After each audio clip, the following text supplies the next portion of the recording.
Iran imetangaza kusitisha operesheni zake za kijeshi dhidi ya Israel kufuatia hatua ya Israel kuacha mashambulizi yake nchini Lebanon, katika maendeleo yanayoweza kupunguza mvutano uliokuwa ukiongezeka katika Mashariki ya Kati.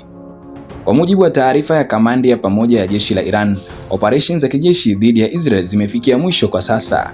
Hata hivyo, Tehran imeonya kuwa itachukua hatua kali zaidi ikiwa Israel itaanza tena mashambulizi dhidi ya Lebanon. Tangazo hilo limekuja baada ya siku kadhaa za mvutano mkali ambapo Iran ilirusha makombora kuelekea Israel ikijibu mashambulizi ya Israel katika viunga vya Beirut, mji mkuu wa Lebanon. Israel ilisema mifumo ya ulinzi wa anga ilifanikiwa kuzuia makombora mengi yaliyokuwa yakielekezwa nchini humo. Katika taarifa yake, Iran ilisisitiza kuwa kusitishwa kwa mashambulizi hakumaanishi mwisho wa tahadhari zake za kijeshi.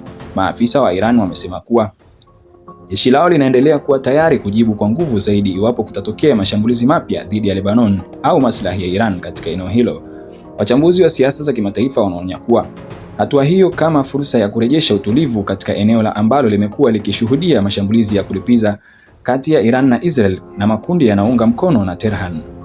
Hata hivyo, hali bado inaonekana kuwa tete. Pande zote mbili zimeendelea kutoa matamko ya tahadhari, huku jumuiya ya kimataifa ikitoa wito wa mazungumzo na kuzuia ili kuepusha kuzuka kwa vita vikubwa zaidi Mashariki ya Kati.